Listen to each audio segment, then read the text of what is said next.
Hello friends, welcome to kitchen lovers. இன்றைக்கி நம்ம கிச்சனில் ஊற வச்சு மாவு அரைக்காமல் மார்னிங் டிஃபனுக்கு ரொம்ப ஈஸியாக செய்யக்கூடிய ஒரு டேஸ்டியான கார பணியாரம் எப்படி செய்யலான்னு தாங்க பார்க்க போகிறோம். 1 கப் அரிசி மாவு இருந்தால் போதும், உடனே ரெடி பண்ணிடலாம். வாங்க இப்போ ப்ரிப்ரேஷனை பார்ப்போம்.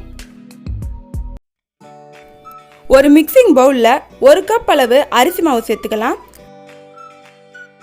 அதில் கொஞ்சம் கொஞ்சமாக தண்ணி சேர்த்து கட்டி இல்லாமல் கரைச்சிக்குவோம்.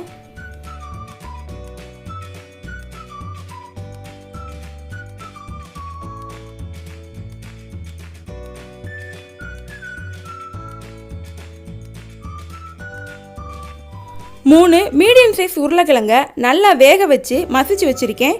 அதை உள்ளே சேர்த்து நல்லா மாவில் கரைச்சி விட்டுடலாம்.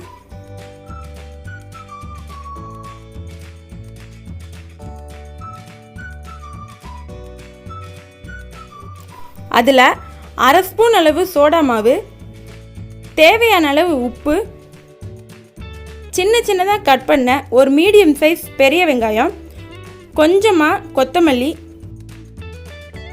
1/4 ஸ்பூன் அளவு சீரகம், 1/2 ஸ்பூன் அளவு மிளகாய்த்தூள் சேர்த்து நல்லா மிக்ஸ் பண்ணிக்கலாம். வேணும்னா இதில் பச்சை மிளகாய், இஞ்சியை கூட சின்ன சின்னதாக கட் பண்ணி சேர்த்துக்கலாம்.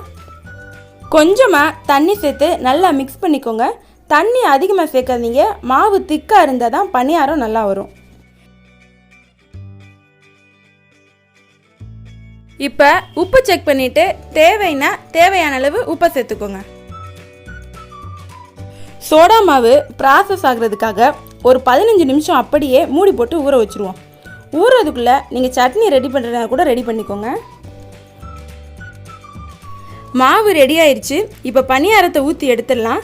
பணியார சட்டியை அடுப்பில் வச்சு சூடு பண்ணிக்குவோம். சூடாகவும் கொஞ்சமாக ஆயில் சேர்த்துக்கலாம்.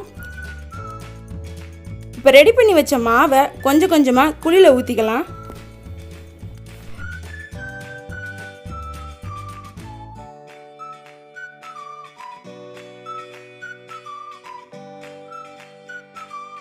மாவை ஊற்றிட்டு ஒரு மூடியை போட்டு மூடி நல்லா வேக வச்சுக்கலாம். அடுப்பு லோ ஃப்ளேமில் இருக்கட்டும். பணியாரம் உள்ளே எல்லாம் நல்லா வேக டைம் எடுக்கும். ஸோ மாவை ஊற்றின உடனே திருப்பி விடாமல் நல்லா வேகவும் திருப்பிக்கலாம். திருப்பும்போது ஃபஸ்ட்டு மெதுவாக ஓரங்களையெல்லாம் எடுத்து விட்டுட்டு ஒவ்வொன்றா திருப்பி விட்டுக்குவோம்.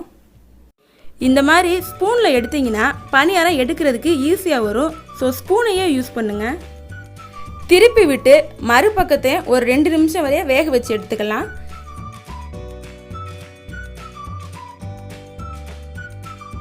இப்போ பணியாரம் நல்லா வெந்துருச்சு. இதை ஒவ்வொன்றா எடுத்துடலாம்.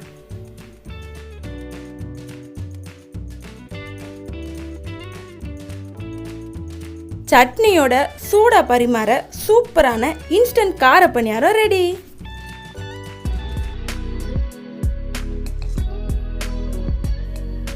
இந்த பணியாரத்தை மார்னிங் டிஃபனாக மட்டும் இல்லைங்க, ஈவினிங் ஸ்நாக்ஸாக கூட செஞ்சு கொடுக்கலாம். டேஸ்ட்டு சூப்பராக இருக்கும்.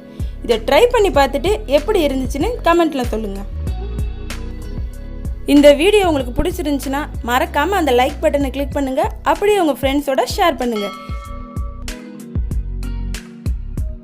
இது வரைக்கும் நம்ம கிச்சன் லவர்ஸ் சேனலை சப்ஸ்கிரைப் பண்ணலைன்னா சப்ஸ்கிரைப் பண்ணிவிட்டு அந்த பெல் ஐக்கானே ஆளில் வச்சுக்கோங்க. இன்னொரு சூப்பரான வீடியோவில் பார்ப்போம். தேங்க்யூ.